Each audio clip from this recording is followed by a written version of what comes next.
Bonjour, Shavua Tov, Rav, comment ça va? Shavua Tov. Baruch Hashem, qu'est-ce que je suis content de te revoir. Alors, on attaque, Parashat Shavua. Quel parashat? Parashat Teruma. Trouma. Trouma ou Trouma, c'est... On prend le prélèvement. Prélèvement. Prélèvement. Donc, les Juifs vont prélever pour... Manger. Il n'y a pas seulement manger dans la vie. Ah, ok. Ils vont prélever pour donner au Beth Amikdash, pour le Mishkan. Le Mishkan. Le Mishkan. Comment on traduit le Mishkan? L'hôtel. L'hôtel. L'hôtel de Dieu. Ok. Donc, après la sortie d'Égypte, il y a eu le veau d'or. Ok.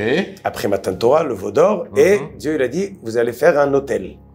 Un hôtel, ouais. Et je vais résider... 5 étoiles. Avec tout, le spa, le... Non, pas un hôtel avec... Alors, on va voir qu'est-ce qu'il y a dedans. Un hôtel A-U-T-E-L, hein, c'est ça, je crois. A-U-T-E-L. Ah. Très bien. Tu as fait l'école, toi, donc tu sais. J'ai fait l'école, effectivement. Alors, l'hôtel, ouais. Il y aura on va voir qu'est-ce qu'il y a là-bas. Mais comment on va le construire? Il faut des sous. On avait l'or du veau d'or. Non, mais on ne veut pas l'or du veau d'or. Alors, on a l'or d'Égypte. On est sorti blindé. Et après la mer Rouge, la mer, elle a rejeté les Égyptiens avec tout leur or et leur argent. Ah, sympa. Donc, les Juifs vont donner Trouma. Ok. Qu'est-ce qu'ils vont donner? La Torah nous donne la liste. De l'or, de l'argent, du cuivre, de la laine, tout ce qu'il faut. Ok. Mais Rashi nous dit qu'il y avait 3 choses, 3 terouma. Parce que le verset nous dit « Mais et kol ish asher yidvenu ». Le mot « yidvenu », ça veut dire quoi? c'est quoi? Qui veut. Yidvenu libo, que son cœur, il veut. Ce qu'il veut donner. Il donne un don. D'un don de bon gré. De bon gré. Mais alors, est-ce qu'il est obligé ou on n'est pas obligé? Bah, on nous oblige à avoir un bon cœur. Ah, elle est bonne celle-là. Si ça marche, c'est bon. Ouais. Mais, Rachid dit, il y a 3 choses. Il y avait le machatzit shekel pour les korbanot. Comment on dit les korbanot? Les korbanot, c'est les sacrifices. Les sacrifices. On a le machatzit shekel pour les socles du Mishkan. C'était des poteaux de bois qui étaient dans des socles. Ok. Ces socles-là, il fallait un machatzit shekel chacun. Okay. Donc chacun des Juifs donnait, on va dire, un demi-euro. Un demi-euro. Et avec ça, on achetait les socles. Sympa. Il y avait encore un demi-euro pour acheter les sacrifices. On est déjà à 1 euro. Attends. Ok, c'est pas fini. Mais entre les deux, on a tout le Mishkan. On a le Aaron, le Shulchan, la Menorah. On a les bois, on a les tentures, on a beaucoup de choses. Et ça encore, c'est le Mishkan qu'on transporte, celui du désert. Ouais. C'est pas le grand Beth Amikdash où là, il va falloir mettre le paquet. Oui, mais là, on va être plus riche aussi. On sera blindé. Israël et l'abondance. Oui, mais on est sorti blindé d'Égypte. C'est écrit. Les Juifs, ils sont toujours blindés. Non, mais c'est pas la paracha d'avant où on est sorti d'Égypte plein. Ouais. En tout cas. Amen, qu'on soit toujours blindé. Amen. Alors, il y a 2 choses où tout le monde est obligé.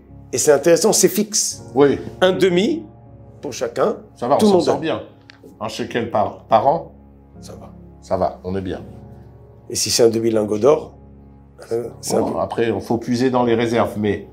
Alors, l'idée, elle est comme ça. C'est que la Menorah, le Mishkan, tout ça, chacun, il donne combien il veut. D'accord. Mais il y a des choses où tout le monde est obligé de donner. Okay. C'est la base. Il y a ce qui est le socle. Et ce qui est volontaire. Voilà. Okay. La partie du socle, tout le monde est obligé. Okay.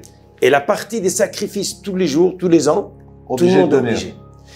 Entre les deux, chacun combien chacun avec son oseille. Quelle est l'idée? Il y en a qui veulent se faire remarquer à la synagogue. Non, il n'y a pas de pancarte au Beth Amikdash. Il n'y a pas marqué donné par monsieur. Non. Je pensais, il y avait un coco, il a dit, moi, je vais les éclater au Beth Amikdash. Je vais acheter le grande porte comme ça avec mon nom au-dessus. Non, c'est pas possible. Non, il n'y a que le nom de Dieu. Ah, ok. Bon, ok, alors, quelle est l'idée? Parce qu'il faut que ça soit vraiment du bon cœur, pas pour...